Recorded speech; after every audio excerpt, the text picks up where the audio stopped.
इंदौर में नीट की तैयारी कर रही छात्रा गुरुवार देर रात तीसरी मंजिल से नीचे आ गिरी। गंभीर हालत में उसे पहले निजी अस्पताल और फिर एमवाई हॉस्पिटल में पहुंचाया गया।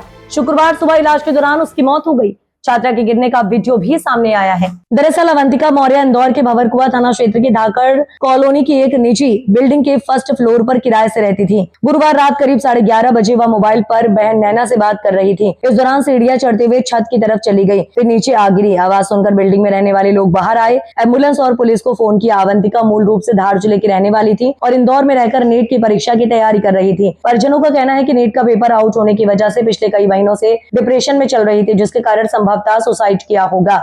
नीट की पढ़ाई को लेकर पहले भी सुसाइड की कोशिश कर चुकी थी। फिलहाल ये स्पष्ट नहीं हो पाया है कि यह हादसा था या इसके पीछे कोई अन्य कारण। बालिका ने सुसाइड किया, नीट की तैयारी कर रही थी। हाँ, कुछ समय से 5 महीने से वो कुछ डिप्रेशन में थी एग्जाम की वजह से और 3 साल से वो क्या तैयारी कर रही थी, तो सिलेक्शन नहीं हो पा रहा था।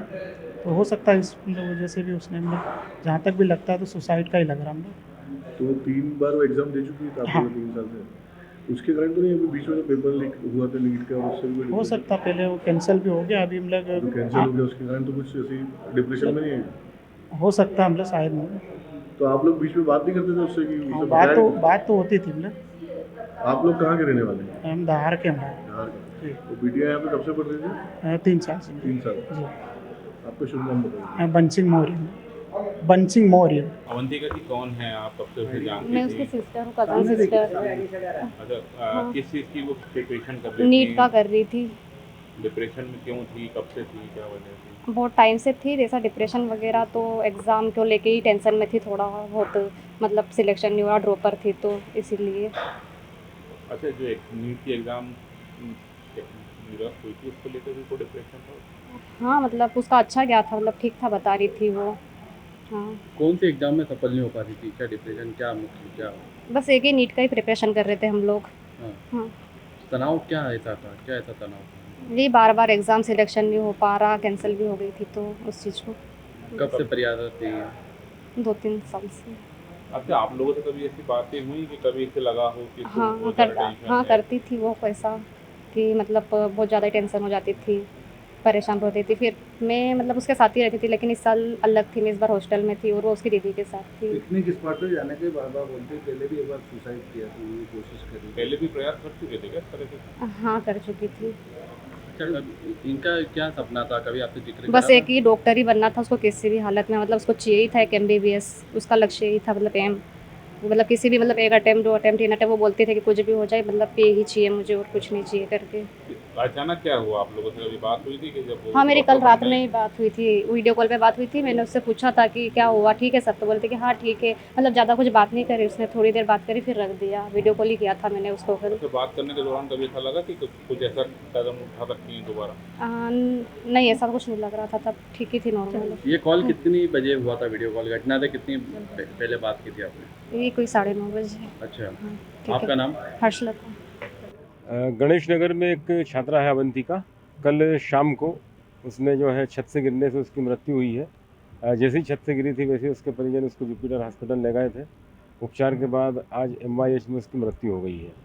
ये छत से गिरी है, अभी हम इसकी जांच कर रहे हैं कि गिरी है या सुसाइड किया है और किस कारण से किया, इनका भी पता लगाया जाएगा जांच के बाद।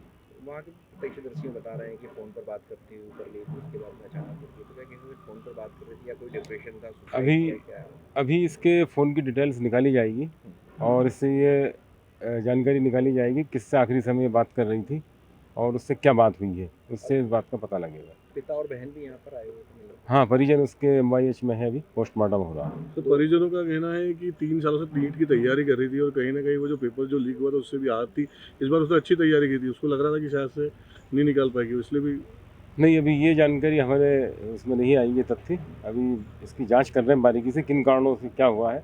हो सकता है वो फ़ोन करते करते एक्सीडेंटल गिरी है या सुसाइड किया है। ये सब परिस्थिति के आधार पर फिर निर्णय लिया जाएगा।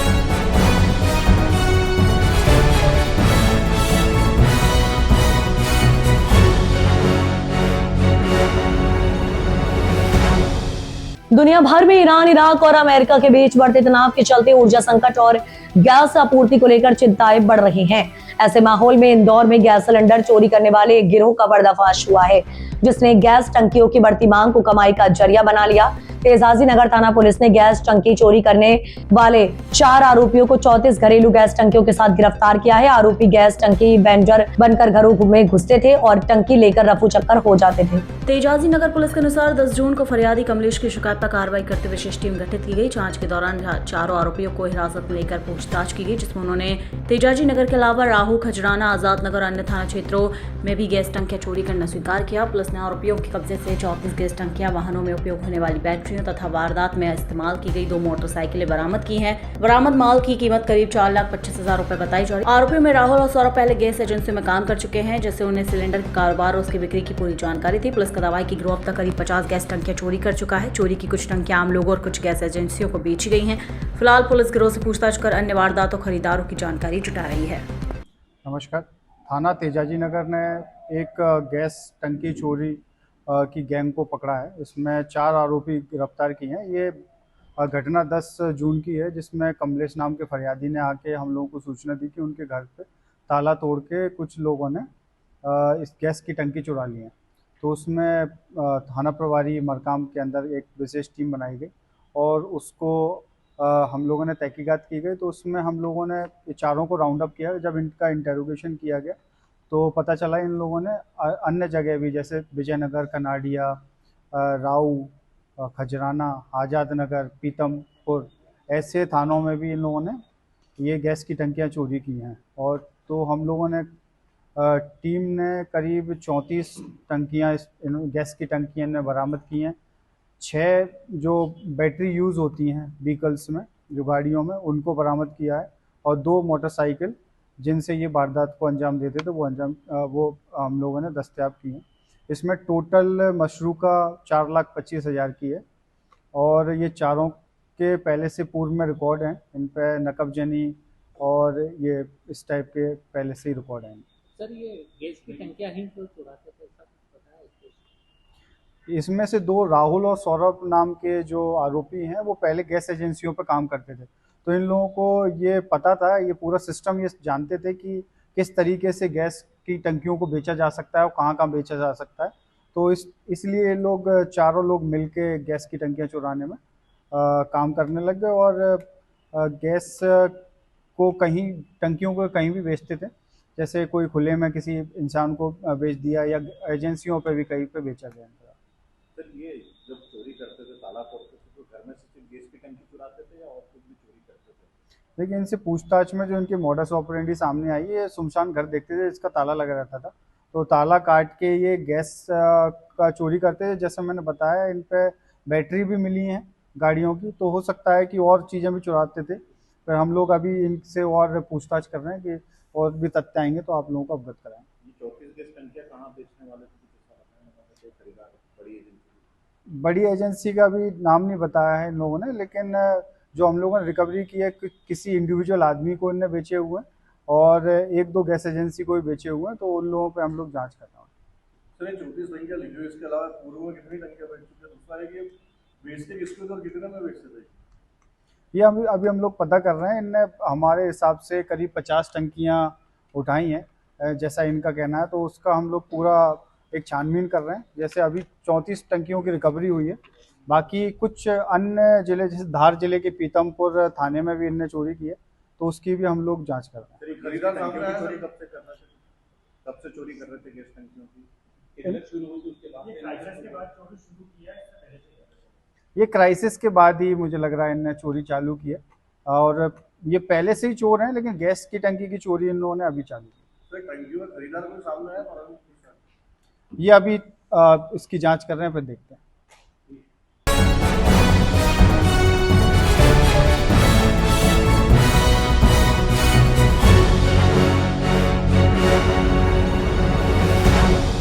धार जिले के मनावर में सिमलदा मार्ग स्थित नवीन सिविल अस्पताल का लोकार्पण केंद्र राज्य मंत्री और धार महू सांसद सावित्री ठाकुर ने किया। अस्पताल के शुरू होने से मनावर और उमरबंद क्षेत्र के लगभग 2 लाख लोगों को स्वास्थ्य सेवाओं का लाभ मिलेगा। इस शिविर का उद्देश्य जरूरतमंद और पात्र लोगों को आयोजन का लाभ मिलेगा। मंत्री सावित्री ठाकुर ने हितग्राहियों से संवाद किया और उनकी समस्याओं का सुनकर संबोधित अधिकारियों को पत्र का निराकरण के निर्देश दिए। शिविर में विभिन्न विभागों ने स्टार लगाकर लोगों को योजनाओं की जानकारी दी और संबंधित सेवा उपलब्ध कराई। मंत्री ने यह भी कहा कि धार की रेल परियोजना से आदिवासी समुदाय को लाभ मिलेगा। प्रधानमंत्री नरेंद्र मोदी के केंद्र सरकार में 12 वर्ष की उपलब्धियों में जन कल्याण शिविर आयोजित किया जा रहा है। इस शिविर का उद्देश्य जरूरतमंद और पात्र लोगों तक योजनाओं का लाभ मिल सके। दरअसल आपको बता दें कि सिविल अस्पताल में फलदार पौधों का रोपण किया गया, साथ ही रक्तदान शिविर भी आयोजित हुआ। ब्लड बैंक एवं वेंटिलेटर युक्त एम्बुलेंस की मांग मनावर की हरिकृपा सेवा संस्था द्वारा मैत्री सावित्री ठाकुर को नवीन शासकीय अस्पताल में ब्लड बैंक एवं वेंटिलेटर युक्त एम्बुलेंस देने की मांग को लेकर मंत्री को ज्ञापन सौंपा। ज्ञापन में नवीन शासकीय अस्पताल में विशेष रूप से ब्लड बैंक की मनावर एवं आसपास के ग्रामीण क्षेत्रों के लोगों को प्रतिदिन किसी भी कारणवश ब्लड की आवश्यकता लगती रहती है, जिसके लिए सभी लोगों को बड़वानी या धामनोद से व्यवस्था करनी पड़ती है। दरअसल इसलिए मनावर में नवीन अस्पताल में एक ब्लड बैंक की व्यवस्था हो जाए तो सभी जनों की समस्या हल हो सकती है एवं आपातकालीन स्थिति में मरीजों को अर्जेंट में इंदौर या बड़वानी रिफर किया जाता है। इस अवसर पर भाजपा ग्रामीण जिला अध्यक्ष चंचल पाटीदार, नगर पालिका सीएमओ संतोष चौहान, दामोदर खंडेलवाल, प्रभावित सीओ रोहित पचौरी आदि थे।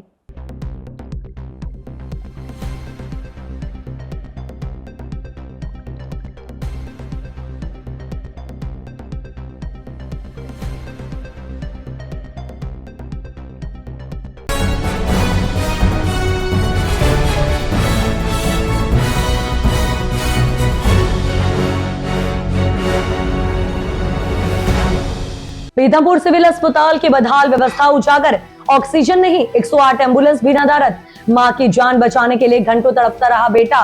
दरअसल सुविधा का सपना दिखने वाले विधायक और स्वास्थ्य विभाग को कई बार अवगत कराने के बावजूद नहीं मिली स्थायी एम्बुलेंस। जनता में भारी आक्रोश, सिविल अस्पताल की स्वास्थ्य व्यवस्थाएं एक बार फिर सवालों के घेरे में है। एशिया के सबसे बड़े औद्योगिक क्षेत्र में स्थित इस सामुदायिक स्वास्थ्य केंद्र डाक बंगला पीथमपुर में गंभीर रूप से बीमार मरीजों को भी बुनियादी सुविधाएं नहीं मिल पा रही हैं। हाल ही में एक ऑटोइम्यून बीमारी से पीड़ित महिला के बेटे को घंटों तक अपनी मां के लिए ऑक्सीजन और एम्बुलेंस की व्यवस्था के लिए अस्पताल में भटकना पड़ा। पीड़ित परिजन प्रणव ने बताया कि ऑक्सीजन की कमी और 108 एम्बुलेंस न मिलने के कारण उनकी मां की जान बचाने के लिए संघर्ष करना पड़ा। 1.5 घंटे तक चले इस प्रयास में उन्हें अस्पताल कर्मचारियों से कोई सहायता नहीं मिली, जबकि 108 सेवा ने भी एम्बुलेंस उपलब्ध न होने की बात कही। इस घटना ने पीथमपुर की सरकारी स्वास्थ्य सेवाओं की आपातकालीन तैयारी पर गंभीर प्रश्न चिन्ह लगाए हैं। दरअसल आपको बता दें, स्थानीय लोगों ने बताया है कि विधायक और स्वास्थ्य विभाग को कई बार अस्पताल की बदहाली और स्थायी एम्बुलेंस की व्यवस्था न होने की शिकायत की जा चुकी है, परंतु अब तक कोई समाधान नहीं निकला। औद्योगिक नगरी होने के बावजूद पीथमपुर का सिविल अस्पताल सुविधाओं के अभाव में जूझ रहा है, जिससे मरीजों को भारी परेशानी का सामना करना पड़ रहा है। विशेषज्ञों के अनुसार ऐसी बीमारियों में समय पर ऑक्सीजन और लाइफ सपोर्ट अत्यंत आवश्यक होता है और देरी जानलेवा साबित हो सकती है। मम्मी की तबीयत खराब है और अस्पताल में किन किन समस्याओं का सामना करना पड़ रहा है? 1 से 1.5 घंटा हो गया अभी, मतलब एम्बुलेंस नहीं आ रहा है और एम्बुलेंस के लिए वेट कर रहे हैं और मम्मी की तबीयत बहुत ज़्यादा ख़राब हो रही है, उनको ऑटोइम्यून डिजीज़ अभी प्रॉब्लम चल रही है, तो व्यवस्था नहीं है यहाँ पे। ऑक्सीजन वगैरह की व्यवस्था, ऑक्सीजन की व्यवस्था भी नहीं है यहाँ पे। एम्बुलेंस के लिए कहाँ का प्रयास कर लिया आपने? यहीं पे हॉस्पिटल में प्रयास किया हमने। 108 एम्बुलेंस भी नहीं? 108 नंबर पे 108 लगाया? हाँ। 108 क्या बोले? वो बोल रहे कि अब यहाँ मतलब अवेलेबल नहीं है ऐसा। आपका नाम? मेरा नाम प्रणव रॉय।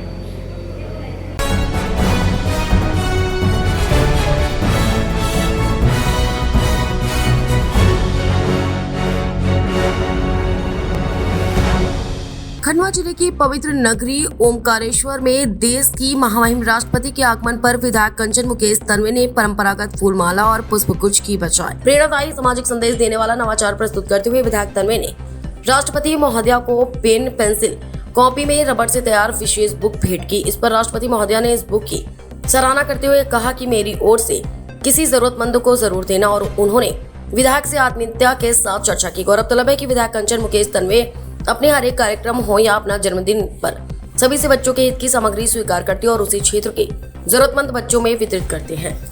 14 जून को जैसा मेरा जन्मदिन आता है और जन्मदिन के अवसर पर मैंने एक छोटा सा वीडियो बनाकर सोशल मीडिया के माध्यम से सभी तक पहुंचाया था कि आप अगर मुझे शुभकामनाएं बधाई देना चाहते हो तो फूल गुलदस्ता माला की जगह आप पेन पेंसिल रबड़ मुझे शुभकामनाओं के तहत दें, ताकि मैं ज़रूरतमंद बच्चों में बांट सकूं और उनका बच्चे जो पढ़ने लिखने वाले हैं उनका उज्जवल भविष्य बन सके।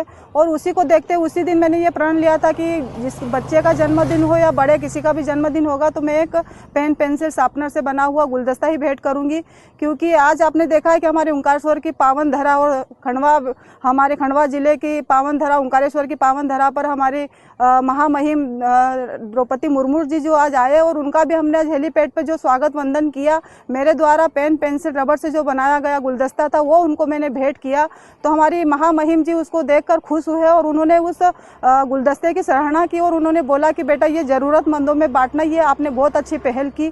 तो उनकी जो मन की खुशी थी और मेरे मन को भी खुशी मिली कि कहीं ना कहीं जो मैंने पहल की वो सार्थक हुई। तो ये प्रण लेकर मैं चलूंगी और हमेशा किसी का भी जन्मदिन रहेगा तो मैं उनको पेन पेंसिल से बना हुआ गुलदस्ता ही भेंट करूंगी। के लिए ये सौभाग्य की बात है कि आज हमारी महामहिम जी एमपी में उनका 5 दिवसीय दौरा है, तो ये हमारे एमपी के लिए और हम सब के लिए बड़ा गौरव का दिन है और विषय भी है और बहुत बड़ी सौगातें हमारे मध्य प्रदेश को मिलने वाली है। और कल जैसे देखा है कि चिकल सेल को लेकर उन्होंने एक बहुत बड़ा कार्यक्रम भी रखा है, तो हमारी महामहिम जी जो कर रहे हैं, अच्छा काम कर रहे हैं और निरंतर वो उनका दौरा कार्यक्रम बना के रखते हैं। वो सब परिवार सहित यहाँ पर आए हैं और हम सब ने मिलकर, हमारे माननीय सांसद जी हो, हमारे मंत्री जी हो, सभी विधायकगण ने मिलकर उनका स्वागत किया। और यहाँ पर हमारे ओंकारेश्वर की पावन धरा पर वो आए यहाँ पर महाकालेश्वर के दर्शन करने के लिए, ओंकारेश्वर के दर्शन करने के लिए।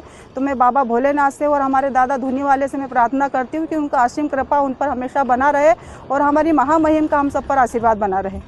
तो ये थे विधायक।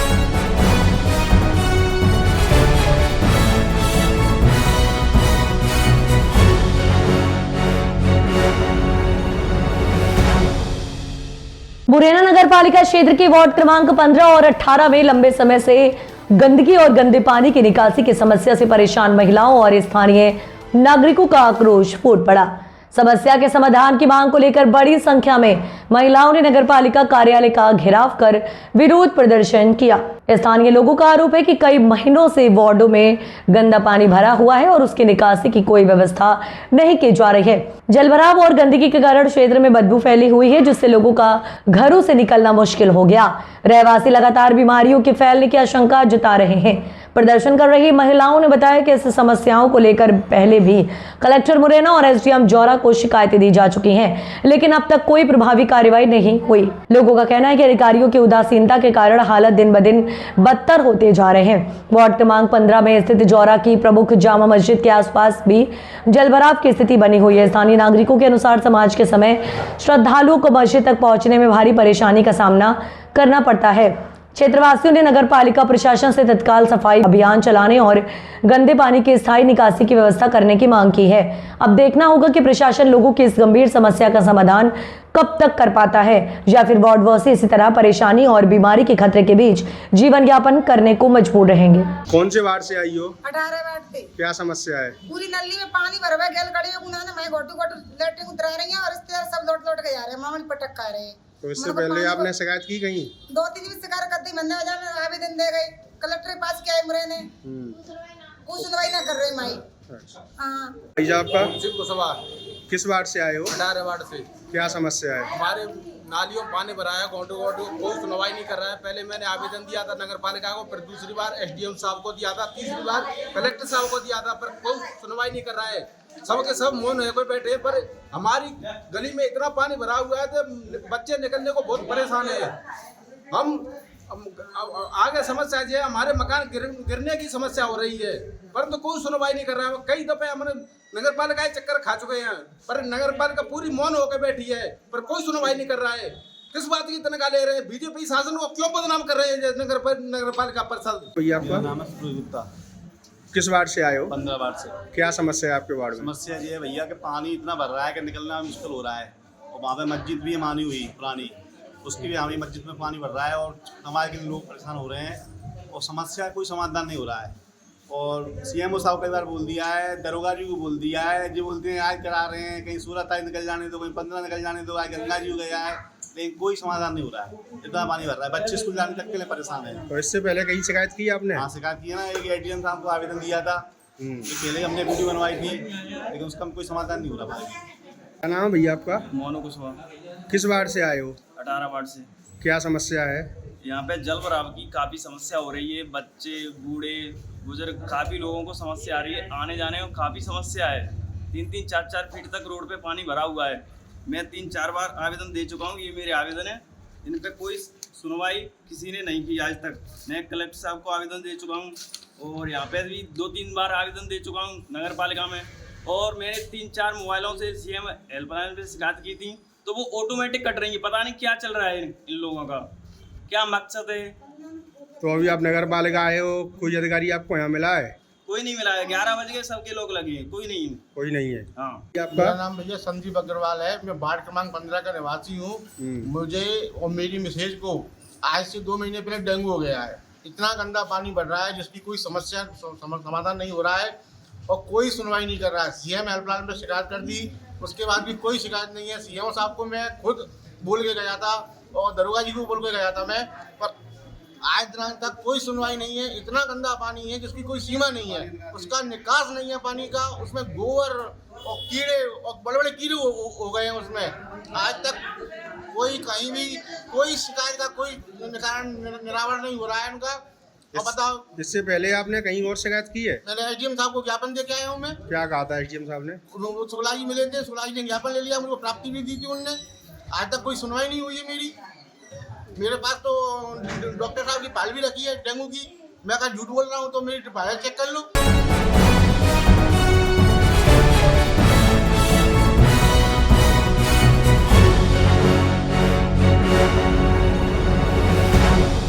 खरगोन शहर में प्राकृतिक खेती को बढ़ावा देने विशेष कार्यशाला का आयोजन किया गया। आयोजन में खरगोन के विधायक बालकृष्ण पाटीदार और जिला कलेक्टर सुश्री भव्या मित्तल सहित बड़ी संख्या में किसान शामिल हुए। दरअसल आपको बता दें, इस अवसर पर किसानों के लिए तकनीकी संगोष्ठी एवं प्रदर्शनी का आयोजन किया गया। इस आयोजन के दौरान किसानों को संबोधित करते हुए बताया कि मध्य जन कल्याणकारी योजनाओं के प्रभावी क्रियान्वयन के उद्देश्य से कृषि आधारित विशेष अभियान के अंतर्गत प्राकृतिक खेती को प्रोत्साहित करने के लिए जिले में कार्यक्रम आयोजित किए जा रहे हैं। रासायनिक खादों से मनुष्य सहित प्राकृतिक को भी नुकसान हो रहा है।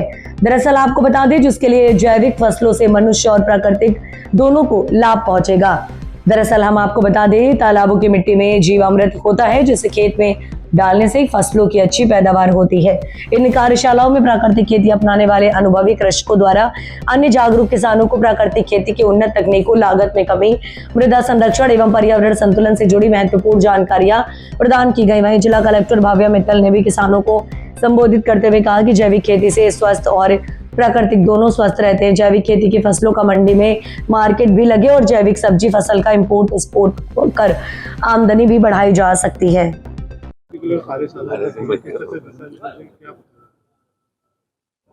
इस समय पूरे देश में हमारे प्रधानमंत्री जी के 12 वर्षों का जो शासनकाल है, 12 वर्ष बेमिसाल, 5 जून से लेकर कल परसों 21 जून तक ये कार्यक्रम चला। उसी कड़ी में उन कार्यक्रमों की श्रृंखला में ये आज का जो प्राकृतिक खेती के विषय आज पूरे देश में 2 दिन इसकी कार्यशालाएं हैं। उसमें किसानों को प्राकृतिक खेती के ऊपर सारे जितने कृषि वैज्ञानिक हैं वो बता रहे हैं कि प्राकृतिक खेती से क्या लाभ है और उसके जो फायदे हैं उसको किस तरीके से किया जाए, इसकी विधि क्या है, ये सब विस्तार से बता रहे हैं। क्योंकि आने वाले समय में जो रासायनिक खाद का अंधाधुंध उपयोग हुआ और उसके कारण हमारे कई प्रकार की समस्याएं पैदा हो रही हैं। तो गुणवत्ता पर भी असर गया है और कई अनाजों में जहरीले तत्व प्रवेश कर गए हैं अंधाधुंध कीटनाशकों के प्रयोग के कारण। तो इन सारी समस्याओं से निपटने के लिए किसानों को फिर से प्रेरित भी किया जा रहा है और प्रशिक्षित भी किया जा रहा है कि वो इस प्रकार की खेती की प्रणाली अपनाएं, जिसके कारण अच्छा अनाज पैदा हो, जो पौष्टिक भी हो और शुद्ध भी हो और उसके भाव भी अच्छे मिले। वो इस प्रकार से एक व्यापक कार्यक्रम है। उस कार्यक्रम की दृष्टि से आज खरगोन में ये जो आज प्राकृतिक खेती की जो मीटिंग है या हुई है, इस अवसर पर सारे किसानों को मैं बहुत बहुत बधाई देता हूँ, शुभकामनाएं देता हूँ। वो इसका लाभ लेकर के सरकार के द्वारा संचालित योजनाओं का लाभ लेकर के प्राकृतिक खेती करें और अच्छा अन्न उत्पादित करें और लाभ कमाएं। धन्यवाद।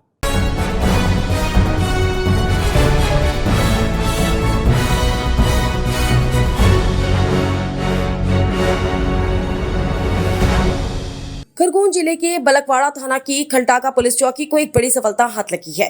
मुखबिर की सूचना पर पुलिस ने चेकिंग के दौरान 2 अवैध हस्त निर्मित पिस्तौल के साथ ही 20 वर्षीय युवक को गिरफ्तार किया। आरोपी के पास से जब्त हथियारों की कुल कीमत लगभग 55,000 रुपए बताई जा रही है। पुलिस से मिली जानकारी के अनुसार यह कार्रवाई नेशनल हाईवे पर स्थित ग्राम खल बुजुर्ग में चेकिंग के दौरान की गई। पुलिस को मुखबिर या संदिग्ध गतिविधि की सूचना पर सेंधवा की तरफ से इंदौर जा रही एक बस को रोककर उसकी तलाशी ली गई। बस में सवार एक संदिग्ध युवक जो काले रंग का पिट्ठू बैग लिए हुए था, पुलिस को देखकर घबरा गया। जब पुलिस ने उसकी और उसके बैग की तलाशी ली तो बैग के अंदर से 2 हस्त निर्मित अवैध कट्टे बरामद हुए। पूछताछ में आरोपी ने अपना नाम सुमित पिता शेर सिंह पंचाल, जाति लोहार, उम्र 20 वर्ष बताया, जो ग्राम कोटवन, थाना कोसी कला, जिला मथुरा, उत्तर प्रदेश का निवासी है। खलटाका पुलिस ने दोनों अवैध कट्टों को जब्त कर आरोपी सुमित को गिरफ्तार कर लिया। पुलिस ने आरोपी के खिलाफ आर्म्स एक्ट की संबंधित धाराओं के तहत मामला दर्ज किया। कागजी कार्रवाई पूरी करने के बाद आरोपी को न्यायालय में पेश किया गया है, जहां से उसे जेल या रिमांड पर भेजा जाएगा। पुलिस अब इस बात की जांच कर रही है कि आरोपी यह हथियार कहां से लाया था और इसे किसे सप्लाई करने जा रहा था। के साथ आरोपी को पकड़ा है, क्या कुछ जानकारी? हाँ, कल दिनांक 18/6/2026 को शाम 8 बजे करीब सूचना प्राप्त हुई थी, मुखबिर सूचना, जिसमें पता चला कि एक संदिग्ध व्यक्ति हथियार लेकर इंदौर तरफ जा रहा है। उसके बाद हमने चौकी खलटाका पुलिस ने मौके पर जाकर घटना जो बताया गया था वहाँ जाकर वाहनों की चेकिंग की, जिसमें बताए हुए मुताबिक एक व्यक्ति मिला, संदिग्ध व्यक्ति, जिसके पास बैग में 2 देसी पिस्टल मिली। जिससे पूछताछ करने में पता चला उसके पास कोई लाइसेंस नहीं थे। मौके पर कट्टे जब्त किए और उसे गिरफ्तार कर अपराध पंजीबद्ध किया। सर, आरोपी कट्टे कहाँ से ला रहा था और कहाँ ले जा रहा था? अभी प्राथमिक पूछताछ में उसने सेंधवा तरफ से लाना बताया है और यूपी तरफ ले जाना बता रहा था। आपका सुनना? इंस्पेक्टर सागर चौहान, थाना प्रभारी बलकवाड़ा।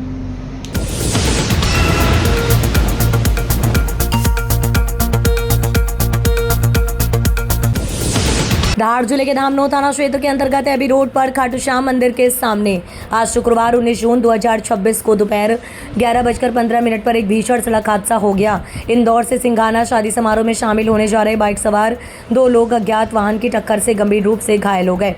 घायलों की पहचान 60 वर्षीय किशोर पिता रामाजी और 40 वर्षीय परशुराम पिता गोविंद, दोनों निवासी इंदौर के रूप में हुई है। हादसे के बाद दोनों सड़क पर लहूलुहान पड़े थे और अधिक रक्तस्राव हो रहा था।